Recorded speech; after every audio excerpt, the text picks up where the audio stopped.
Hello' guys, আজি শিকাম হিন্দীতে বজাৰ কৰিবলৈ। বহু দিনৰ পৰা দুজনে কৈ আছে বজাৰ কৰিবলৈ ভিডিঅ' এটা বনাবলৈ। গতিকে আজি মই তোমালোকৰ কাৰণে হিন্দী ভাষাতে কেনেকৈ বজাৰ কৰে, কেনেকৈ কথা পাতে, কেনেকৈ এজন মানুহে কাৰোবাৰ লগত কথা পাতে সেই বিষয়ে লৈ ভিডিঅ' বনাই লৈ আনিছোঁ। তাৰ নাম দিছোঁ মই ব্ৰিগু। ব্ৰিগুৱে বজাৰ কৰিবলৈ যাব, তাৰ মায়ে পঠাব কি বজাৰ কৰিব, কেনেকৈ কৰিব, দোকানীয়ে কেনেকৈ পইচা ঘূৰাব, আজি সকলো কথা মই বুজাই দিছোঁ এই ভিডিঅ'ত। গতিকে মনোযোগেৰে সকলোৱে চাবা আৰু ইয়াৰ পৰা চাই শিকি ল'বা, বুজিছানে? আৰু যোনে কমেণ্ট কৰা নাই সিহঁতেও লগতে চাব পাৰিবা। গতিকে খুব গুৰুত্বপূৰ্ণ ভিডিঅ' আছে, তোমালোকে মনোযোগেৰে ভালকৈ চাবা দেই। এতিয়া আৰু দেৰি নকৰি ভিডিঅ'টো আৰম্ভ কৰি দিওঁ। চোৱা, আছাম ইণ্ডিয়া এডুকেশ্যন। তোমালোকে চাই আছা আছাম ইণ্ডিয়া এডুকেশ্যন। এতিয়া আৰম্ভ কৰোঁ। চোৱা দিছোঁ। মায়ে ক'লে ব্ৰিগুক, ব্ৰিগু অলপ এবাৰ বজাৰলৈ গৈ আহা, পাকঘৰত একোৱেই বস্তু নাই বনাবলৈ। এনেকৈ ব্ৰিগুক মায়ে ক'লে। এই কথাষাৰক আমি আকৌ হিন্দীত বুজিবলৈ চেষ্টা কৰিম। হিন্দীত কৈ আছোঁ, শুনা। मम्मी ने ब्रिगु को बोली, ब्रिगु जरा एक बार बाजार से होकर आओ, रसोई में कुछ भी नहीं है पकाने के लिए। এনেকৈ ক'লে মায়ে। এই বাক্য দুটাৰ হিন্দী আৰু অসমীয়াৰ মাজত অৰ্থটো আমি বুজি ল'ম। চোৱা, ব্ৰিগু মানে হিন্দীটো ব্ৰিগুৱে হয়, এজন সৰু ল'ৰাৰ নাম হয় দেই। অলপ এবাৰ মানে কি হ'ব, তাৰ অৰ্থ জৰা একবাৰ বুলি কোৱা হয়। লৈ বজাৰলৈ গৈ আহা মানে বাজাৰ চে হকৰ আও। পাকঘৰত, আমি অসমীয়াত পাকঘৰত বুলি ক'লে হিন্দীতে কোৱা হয় ৰচুই। বুজি পাইছানে? একোৱেই, অসমীয়াত যদি একোৱেই কোৱা হয়, হিন্দীত কোৱা হয় কুছ ভি। বনাবলৈ মানে ইয়াত বুজাইছোঁ পকানে কে লিয়ে। আচলতে বনাবলৈ হ'লে হিন্দীটো কোৱা হয় বনানে কে লিয়ে, কিন্তু ইয়াত বুজাইছোঁ মই পকানে কে লিয়ে, মানে ৰান্ধিবলৈ দেই। মায়ে ক'লে ব্ৰিগুক মানে মম্মী নে ব্ৰিগু কো বুলি। বুজি পাইছানে? এতিয়া আকৌ দিছোঁ চোৱা, ব্ৰিগুৱে ক'লে। ব্ৰিগুৱে এতিয়া কি ক'লে শুনা। মই এতিয়া যাব নোৱাৰোঁ, মই এতিয়া খেলিম, এই বুলি ক'লে। আকৌ হিন্দীত তাকে বুজাই দি আছোঁ, ব্ৰিগু নে ব'লা, मैं अब नहीं जा सकता, मुझे अब खेलना है। এনেকৈ ক'লে, মানে সৰু ল'ৰাটো খেলিব বোলে এতিয়া। বুজিছানে? ইয়াৰ ভিতৰত আমি অৰ্থকেইটা জানি ল'ম নেকি? চোৱা, মই এতিয়া, মানে হিন্দীত কি কৈছোঁ মই, মে অব বুলি বুজালোঁ দেই। যাব নোৱাৰোঁ মানে কি ক'লোঁ হিন্দীত, নহি যা সকতা। সেইফালে মেচিন চলি আছে দেই, আৱাজ দি আছে একেৰাৰ কৰি, তোমালোকে অলপ মনোযোগেৰে শুনিবা। তাৰপিছত আকৌ মায়ে ক'লে। এতিয়া মায়ে কি ক'লে ব্ৰিগুক, চোৱা, যোৱাও বাবা, যোৱাচোন, তুমি মোৰ ভাল ল'ৰা, আহি খেলিবা, যোৱা। এনেকৈ মায়ে মানে মৰমত ক'লে ল'ৰাটোক। তাকে আকৌ হিন্দীত বুজাই আছোঁ। ফিৰ মম্মী নে কহা, যাও বেটা, যাও তো, তুম মেৰে অচ্ছে বেটা হো, আকৰ খেলনা যাও। এনেকৈ মানে মৰমত মায়ে ক'লে। ইয়াত চোৱা, অসমীয়াত যিটো মই শব্দ দিছোঁ চোৱা, যোৱাও বাবা, তাকে হিন্দীত মই কি ক'লোঁ, অকল খালি যাও বেটা বুলি বুজালোঁ দেই। আমি অসমীয়াত এনে বাবা বোপা এনেকৈ কওঁ, কিন্তু হিন্দীত তাকে কোৱা নহয়, বা হ'লেও মই ইয়াত দিয়া নাই দেই। চোৱা, যোৱাচোন মানে যাওঁতো বুজালোঁ, তো মানে চোন দেই, মনত ৰাখিবা। তুমি মোৰ মানে কি বুজালোঁ হিন্দীত, তুম মেৰে। ভাল ল'ৰা মানে কি বুজালোঁ হিন্দীতে, অচ্ছে বেটা। বুজি পাইছানে? খেলিবা যোৱা মানে কি হ'ল, খেলনা যাওঁ মানে পাছত খেলিবা যোৱা, এতিয়া যোৱা, এনেকৈ ক'লে। তাৰপিছত ব্ৰিগুৱে ক'লে, আকৌ ব্ৰিগুৱে ক'লে, হ'ব মই যাম, কিন্তু মোক 10 টকা দিব লাগিব। মানে ব্ৰিগুৱে মানে ক'লে মোক 10 টকা এটা দিব লাগিব, তাৰপিছত যাম দেই। ইয়াক আকৌ হিন্দীত বুজাই দিছোঁ চোৱা, ব্ৰিগু নে কহা, ঠিক হে मैं जाऊंगा, पर मुझे 10 रुपये देना पड़ेगा। এনেকৈ ক'লে তাৰ মাকক। বুজিছানে? ইয়াত চোৱা, মই যাম মানে এইটো সৰু বাক্য হয়, সৰু সৰু শব্দৰ অৰ্থ বেছি নিদিওঁ। মই যাম মানে হিন্দীত কি কৈছোঁ, মে যাওঁগা, কিন্তু মোক মানে কি বুজালোঁ, পৰ মুঝে। 10 টকাটো 10 रुपये হয় দেই। দিব লাগিব মানে কি বুজালোঁ, দেনা পৰেগা। এনেকৈ ক'লে, মানে অলপ জিদ কৰিছে আৰু তুমি মাকৰ ওচৰত। তাৰপিছত মায়ে কি ক'লে চোৱা, মায়ে কি কৰিলে, 500 টকা এটা দি আছো ভাল মাছ পালে আধা কেজি আনিবা তেল আধা লিটাৰ আৰু কেঁচা শাক পাচলি অলপমান ল'বা এনেকৈ ব্ৰিগুক ক'লে মায়ে বুজি পাইছানে তে ইয়াক আকৌ হিন্দীত বুজাই দি আছোঁ চোৱা इसके बाद मम्मी ने 500 रुपये एक दे रही हूँ अच्छी मछली मिले तो आधा किलो लेना तेल आधा लीटर और हरी सब्जियाँ थोड़ी सी लेना এনেকৈ মাকে ব্ৰিগুক ক'লে তো ইয়াৰ ভিতৰত চোৱা কি কি শব্দ অৰ্থ টান আছে আমি শিকি ল'ম চোৱা দি আছো মানে কি বুজালো দে ৰহি হুঁ মাকে মানে দিছে পইচাটো দেই তাকে বুজালো ভাল মাছ মানে অচ্ছি মছলি মাছক মছলি বুলি কোৱা হয় হিন্দীত দেই তাৰপিছত চোৱা আধা কেজি মানে আধা কিলো লানা বুলি ক'লে আনিবা মানে লানা দেই তেল আধা লিটাৰ মানে অসমীয়াত যদি আমি কওঁ তেল আধা লিটাৰ হিন্দীত কোৱা হয় তেল আধা লিটাৰ এনেকৈ কোৱা হয় দেই কেঁচা মানে হৰি বুলি কোৱা হয় মনত ৰাখিবা কথাটো আৰু পাচলি মানে চব্জিয়া বুলি কোৱা হয় হিন্দীত দেই হৰি চব্জিয়া মানে কেঁচা শাক পাচলি এই কথাটো মনত ৰাখিবা তাৰপিছত অলপমান ল'বা মানে ল'বলৈ কৈছে মানে থৰি চি লেনা তাকে বুজালো বুজি পাইছানে কথাটো এতিয়া মাকৰ পৰা 500 টকা বেগ এটা লৈ ব্ৰিগুয়ে চাইকেলেৰে ওচৰৰ বজাৰখনলৈ ওলাই গ'ল তাকে আকৌ হিন্দীত দি আছোঁ চোৱা কাহিনীটোৰ হিন্দীতে বুজাই দিছোঁ কাহিনীটোক চোৱা मम्मी से 500 रुपये एक बैग लेकर ब्रिगु साइकिल से पास के बाजार पे चला गया বুজি পাইছানে কথাটো ইয়াতো বুজাই দিব লাগিব নেকি শব্দকেইটা অৰ্থ আচ্ছা অলপ অলপ শিকাই দিলোঁ হা চোৱা মাকৰ পৰা মানে মম্মি চে বুজি পালানে 500 বুলি কোৱা হয় দেই মই আখৰেৰে লিখি দিয়া নাই ওচৰৰ বজাৰ মানে পাঁচকে বাজাৰ কথাটো বুজি পালা ওলাই গ'ল মানে চলা গায়া বুজালো এনে ওলাই গ'ল মানে নিকাল গায়া বুলি কোৱা হয় কিন্তু ইয়াত মই চলা গায়া বুলি ক'লো দেই মনত ৰাখিবা প্ৰথমেই ব্ৰিগুৱে ইঞ্জিন তেলৰ বটল এটা ল'লে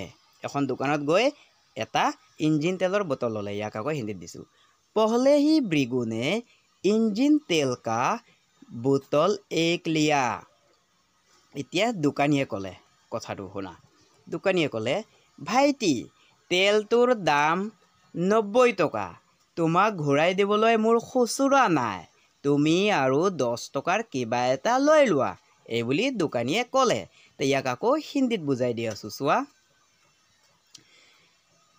दुकानदार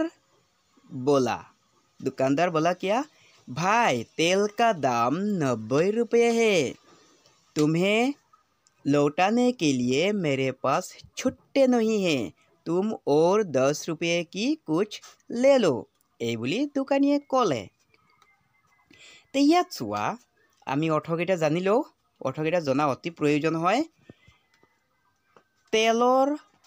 তেলটোৰ দাম মানে কি বুজালো ভাইটি মানেতো ভাই বুলি কোৱা হয় জানা তোমালোকে দেই তেলটোৰ দাম মানে তেল কা দাম তোমাক ঘূৰাই মানে কি বুজালো হিন্দীত তুমহে লৌটানে কথাটো বুজি ল'বা দেই খুচুৰা মানে কি কাক কোৱা হয় খুচুৰা নাই মানে ছুট্টে নহি হে মেৰে পাছ ছুট্টে নহি হে এই বুলি কোৱা হ'ল দেই খালি খুচুৰা মানে ক'লে ছুট্টে বুলি কোৱা হয় হিন্দীত এই কথাটো মনত ৰাখিবা আমি যে কিবা এটা খুচুৰা বুলি কওঁ তাকে হিন্দীত ছুট্টে বুলি কোৱা হয় কিবা এটা লৈ লোৱা মানে কি বুজালো কুছ লে লো এনেকৈ কোৱা হয় তাৰপিছত তেওঁৰ কথা শুনি ব্ৰিগুয়ে ক'লে ঠিক আছে মোক 10 টকাৰ মছলা দি দিয়ক তেতিয়াই ব্ৰিগুৰ হঠাৎ মনত পৰিল ৰাতি মায়ে কৈছিল নিমখ নাই ঘৰত বুজিছানে নিমখ নাই বুলি হঠাৎ মনত পৰিল ব্ৰিগুৰ তেতিয়া এই কথা কাকো হিন্দীত দিলোঁ হা তাৰপিছত ক'ম उसकी बात सुनकर ब्रिगु ने कहा माने तेवर कथा शुनी ब्रिगुए ক'লে ठीक है मुझे 10 रुपये की मसाले दे दीजिए तभी ब्रिगु को अचानक याद आया कि रात में मम्मी ने कहा था कि नमक नहीं है বুজিছানে মাকে এতিয়া কৈ দিয়া নাই যে নিমখ আনিবলৈ কিন্তু তাৰ মনত পৰিল যে মায়ে ৰাতি কৈছিল নিমখ নাই বুলি এতিয়া চোৱা ইয়াত অৰ্থ বুজাই দিওঁ তেওঁৰ কথা শুনি মানে কি দিছোঁ উস্কি বাত সুনকৰ কথাটো বুজি পাইছানে ভৃগুৱে ক'লে মানে ভৃগুনে কহা ভিডিঅ'টো সম্পূৰ্ণ চাবা দেই তেতিয়াহে বুজিব পাবা সকলো কথা তাৰপিছত ঠিক আছে মানে কি ক'লোঁ মই ঠিক হে বুজি পালানে তাৰপিছত কি ক'লোঁ মোক 10 টকাৰ মানে হিন্দীত কি ক'লোঁ মই মুझे 10 रुपये কি কথাটো মনত ৰাখিবা মছলা দি দিয়ক মানে হিন্দীত কি ক'লোঁ মছালে দে দিজিয়ে মছলা যে চিনি পোৱা নাই জিৰা মছলা কিবা কিবি গৰম মছলা সেইবোৰ দেই তেতিয়াই মানে কি ক'লোঁ তভি হঠাৎ মনত মানে কি বুজালোঁ হিন্দীত অচানক ইয়াত মনত পৰাকৈ ইয়াত বুলি কোৱা হয় দেই পৰিল মানে আয়া বুজালোঁ দেই কথাটো মনত ৰাখিবা নিমখ মানে হিন্দীত কি কোৱা হয় নামক মই তলত দাগ দি দিছোঁ চোৱা এতিয়া চোৱা তেওঁৰ কথা শুনি ভৃগুৱে ক'লে মানে হিন্দীত মই কি কৈছোঁ উস্কি বাত সুনকৰ ভৃগুনে কহা এনেকৈ আকৌ বুজাই দিওঁ ভালকৈ তেতিয়াহ'লে বুজি পাবা বাই চান্স কোনোবাই নুবুজিব পাৰা ঠিক আছে মোক 10 টকাৰ মছলা দি দিয়ক মানে কি বুজালোঁ এই বাক্যটোত হিন্দীতে ঠিক হে মুझे 10 रुपये की मसाले दे दीजिए অলপ দীঘল বাক্যটো এনেকৈ শিকাই আছোঁ দেই চোৱা তেতিয়াই ভৃগুৰ হঠাৎ মনত পৰিল মানে কি ক'লোঁ মই তভি ভৃগুকো অচানক ইয়াদ আয়া চোৱা মই দাগ দি আছোঁ হা অচানক মানে হঠাৎ দেই মনত ৰাখিবা তাৰপিছত কি আছে আৰু এইটো পাৰিবা নেকি দি দিওঁ হা ৰাতি মায়ে কৈছিল নিমখ নাই ঘৰত তাকে হিন্দীত কি কৈছোঁ মই रात में मम्मी ने कहा था कि नमक नहीं है এই বুলি বুজালোঁ বুজি পাইছানে এতিয়া যোনে যোনে বাই চান্স যদি কোনোবাই নুবুজা তেতিয়াহ'লে কমেণ্ট কৰি মোক ক'বা দেই তাৰপিছত আকৌ দি আছোঁ চোৱা তাৰপিছত ভৃগুৱে আকৌ ক'লে দোকানী কি ক'লে মোক এটা নিমখৰ পেকেটো দিয়ক ইয়াৰ দাম কিমান আৰু মুঠ কিমান হ'ল কওক খুৰা বুলি ক'লে খুৰা বুলি মাতিলে দোকানীক দেই ইয়াক আকৌ হিন্দীত বুজাই দি আছোঁ চোৱা আশা কৰোঁ তোমালোকে অসমীয়াটো জানা পুৰা দেই যোনে বাই চান্স অসমীয়া নাজানিব পাৰা হিন্দীৰ পৰা অসমীয়াটো শিকি ল'বা তাৰপিছত ভৃগুৱে ক'লে মানে इसके बाद भृगुने फिर कहा हाँ मुझे एक नमक का पैकेट भी दीजिए इसका दाम कितना है और कुल मिलाकर कितने हुए बोलिए चाचा বুলি কিবা ভৃগুৱে ক'লে কথাটো ইয়াত চোৱা শব্দকেইটাৰ অৰ্থ জনাটো প্ৰয়োজন হয় নহয় গতিকে এতিয়া আমি শব্দকেইটাৰ অৰ্থ জানি লওঁ তাৰ পিছত মানে কি ক'লোঁ इसके बाद কথাটো বুজি পাইছা আকৌ ক'লে মানে ফিৰ কহা বা ফিৰ বলাও দিলে হ'লে হয় দেই মোক এটা মানে মুঝে এক বুজালোঁ হিন্দীত পেকেটো দিয়ক পেকেট দিয়ক দেই পেকেট ভি দিজিয়ে ভি লগাইছোঁ মনত ৰাখিবা এইটো ইয়াৰ দাম মানে ইস্কা দাম ইয়াত কিমত শব্দটো ব্যৱহাৰ নহয় দেই দামহে ব্যৱহাৰ কৰা হ'ব মুঠ আমি অসমীয়াত যদি মুঠ কওঁ হিন্দীত কোৱা হয় কুল কোৱা হয় কিন্তু মুঠ কিমান হ'ল বুলি কোৱাতে কুল মিলাকৰ কোৱা হ'ল দেই কওক খুৰা মানে বলিয়ে চাচা এনেকৈ কোৱা হ'ল বুজি পালানে কথাটো এতিয়া আকৌ দি আছোঁ চোৱা সম্পূৰ্ণ বাক্যটো তাৰপিছত ভৃগুৱে আকৌ ক'লে মানে হিন্দীত কি ক'লোঁ इसके बाद भृगुने फिर कहा তাৰপিছত কি কৈছিলোঁ মই মোক এটা নিমখৰ পেকেটো দিয়ক বুলি ক'লোঁ যে তাকে হিন্দীত আকৌ বুজাই দিছোঁ চোৱা ইয়াৰ অৰ্থ হ'ল मुझे एक नमक का पैकेट भी दीजिए বুলি ক'লোঁ দেই তাৰপিছত কি কৈছোঁ ইয়াৰ দাম কিমান ইয়াকে কি ক'লোঁ মই হিন্দীত इसका दाम कितना है বুলি ক'লোঁ দেই আৰু মুঠ কিমান হ'ল কওক খুৰা বুলি ক'লোঁ হয় নহয় অসমীয়াত ইয়াকে হিন্দীত কি কৈছিলোঁ মই কুল মিলাকৰ কিতনে হুয়ে বলিয়ে চাচা বুলি কোৱা হ'ল দেই এতিয়া পাৰিবা নাই সকলোৱে ইয়াৰ পৰা বস্তু লৈ ল'লে এতিয়া সি পাচলি ল'বলৈ যাব লাগে। সি তাৰ চাইকেলখন লৈ লাহে লাহে সেই বজাৰলৈ গুচি গ'ল, য'ত কেঁচা শাক পাচলি পোৱা যায়। বুজিছানে? অলপ দীঘল দিছোঁ দেই, বস্তুটো ভালকৈ চাবা। এতিয়া ইয়াক আমি হিন্দীতে আকৌ ক'ম। হিন্দীত কেনেকৈ ক'ম? यहाँ से सामान ले लिया, अब उसे सब्जियां लेने जाना है। वो अपने साइकिल को लेकर धीरे धीरे उस बाजार में चला गया जहाँ हरी सब्जियां मिलते हैं। কথাটো বুজি পাইছানে? ইয়াত চোৱা শব্দকেইটাৰ অৰ্থ জানি লোৱা দৰকাৰ ন, কাৰণ বাক্যটো দীঘল হৈ গ'ল। চোৱা, ইয়াৰ পৰা মানে হিন্দীত কি কৈছোঁ মই? ইহা চে। বুজি পাইছানে? বস্তু লৈ ল'লে মানে কি ক'লোঁ মই? সামান লে লিয়া। বস্তু মানে সামান বা চিজে বুলি কোৱা হয় দেই। সি পাচলি মানে কি ক'লোঁ? উচে চব্জিয়া বুলি কোৱা হ'ল হিন্দীত। লাহে লাহে মানে কি ক'লোঁ হিন্দীত? ধীৰে ধীৰে। বুজি পালানে? গুচি গ'ল মানে চলা গয়া বুলি ক'লোঁ দেই মই। এতিয়া বুজি পালানে সকলোৱে? শাক পাচলি, কেঁচা শাক পাচলি মানে হৰি চব্জিয়া বুলি ক'লোঁ হিন্দীত। এতিয়া চোৱা, সম্পূৰ্ণ কঠিনবিলাক বাছি বাছি মই দি দিছোঁ। এতিয়া এটা এটা বাক্য বুজাই দি আছোঁ চোৱা। ইয়াৰ পৰা বস্তু লৈ ল'লে মানে হিন্দীত কি কৈছোঁ? ইহা চে সামান লে লিয়া। তাৰপিছত কি কৈছোঁ? এতিয়া সি পাচলি ল'বলৈ যাব লাগে মানে হিন্দীত কি কৈছোঁ? अब उसे सब्जियां लेने जाना है। বুজি পাইছানে? তাৰপিছত কি কৈছোঁ অসমীয়াত?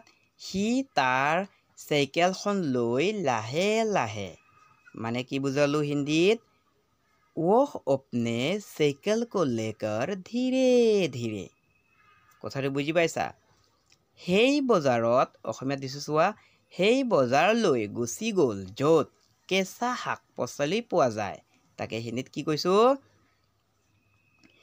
उस बाजार में चला गया जहाँ हरी सब्जियां मिलते हैं। এতিয়া বুজি পালানে কাহিনীটো? এতিয়া আগৰ কাহিনীটো আজি নিদিওঁ আৰু হা। বহুত গৰম লাগিছে ৰে ভাই, বহুত গৰম। তোমালোকৰ ইফালে কিমান গৰম নাজানো। গৰম মানে একেবাৰে গৰম। মই যে কথা কৈ আছোঁ মোবাইলত, মানে মোৰ এই হাতৰ ঘামখিনি ওলাই মোবাইলে পূৰা ভিজি আছে। তথাপিও মই বনাই আছোঁ তোমালোকৰ কাৰণে দেই। গতিকে আজি ইমানতে সামৰিম আৰু, বেয়া নাপাবা।